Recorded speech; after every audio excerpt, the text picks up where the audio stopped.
Hello students, in this video we will continue with the explanation of The Kakas of New Zealand by Gerald Durrell.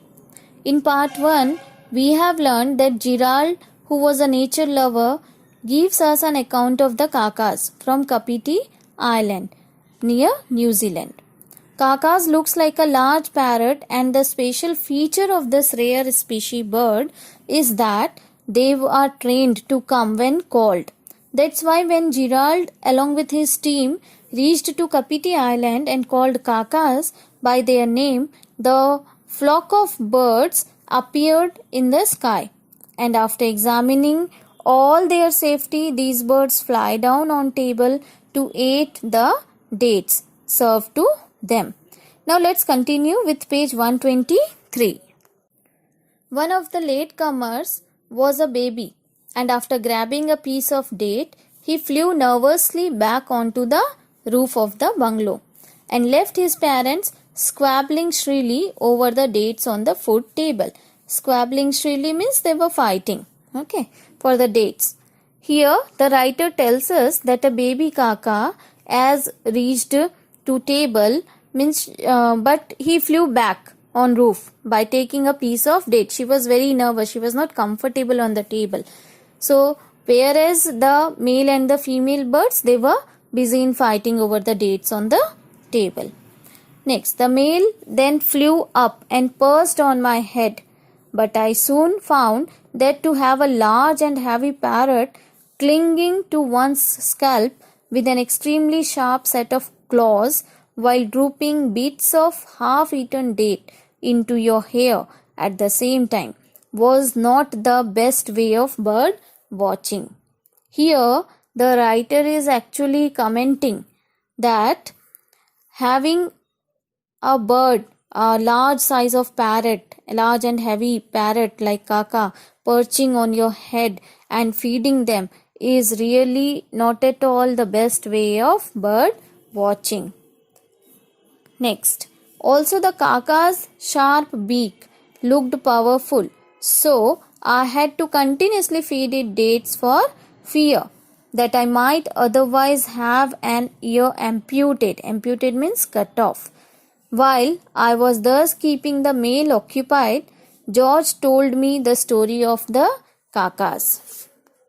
When the male bird perched on the narrator's head, and the narrator had to keep feeding dates to the kaka that was perched on his head because he was very afraid of the sharp beak of the kakas and thought that they might cut off the ear if he stopped serving them. He was so afraid, the narrator was so afraid with this when the kaka was perched, the male kaka was perching on his head. At the same time, George started telling the narrator about the kakas. Let's continue with page 124.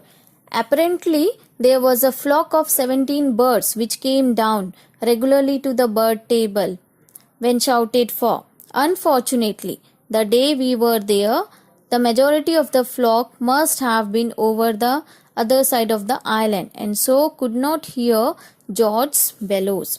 So George tells Gerald that he fed 17 kakas who regularly visited to the bungalow. But sadly today, maybe the kakas are on the other side of the island, so won't able to hear the loud voice of the George when he is calling them.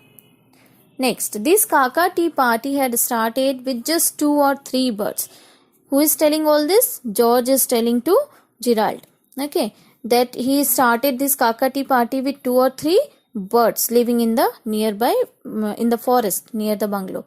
These soon realized that the human beings of the house were not only harmless but were willing to provide them with all sorts of delicacies which they could not find in the surrounding forest. So they very soon became regular visitors. So George is telling that when he started this kaka tea party, hardly 2-3 birds were coming in the table from the nearby forest. When they realized, when they make sure that these peoples of this bungalow is harmless, they are not going to give any harm, means they are not going to make any harm to them, and even they are providing them such a delicious food, dates, okay, which they like a lot, which the kakas like, okay.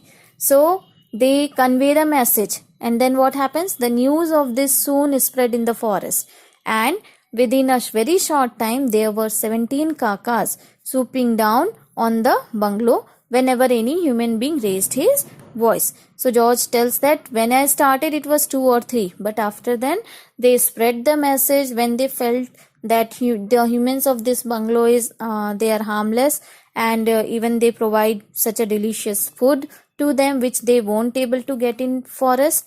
So they spread the message, and now they are having 17 kakas there who visited to this table whenever they called by the human beings. Next, while George was telling me all this, I was amused means surprised, to notice that the baby is still perching precariously, means very carefully, on the roof and lacking the courage to come down and join its parents, was flapping its wings and uttering sad throaty cries. Maybe the baby is calling, asking his mother for the food. The female on the bird table gathered up a couple of dates in her beak and flew up to the roof and proceeded to stuff them into the beak of the baby. The baby was excited and he flapped his wings so vigorously means fastly, quickly and fastly, that he almost fell off the roof. 4 times she repeated this performance. By then George's supply of dates had come to an end, and the kakas, after making sure that we really were dateless, flew off into the forest with the baby trailing behind, still whining like a spoiled child. Here the Gerald is explaining about the behavior of the baby bird, who is behaving in a very naughty manner, who won't able to gather courage and join his parents on the food table.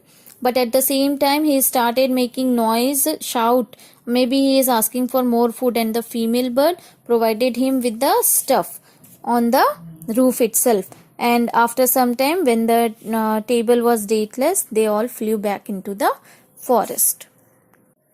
By now the light had become too dim for successful photography, so we reluctantly means not willing to do, packed up our equipment and took our leave of Kapiti.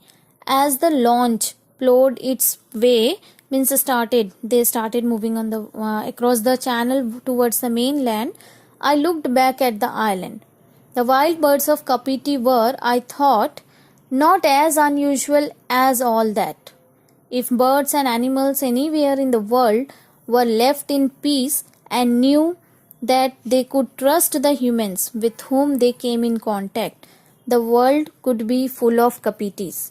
In fact, with a bit of effort, the whole world could be one gigantic Kapiti, and how wonderful that would be. So lastly, the narrator tells that as it is getting late, they have to leave Kapiti, and while leaving the island, narrator had a thought in his mind that instead of disturbing or destroying the natural habitat of animals and birds, if humans allowed, should leave them alone in peace and build a relationship of trust with them.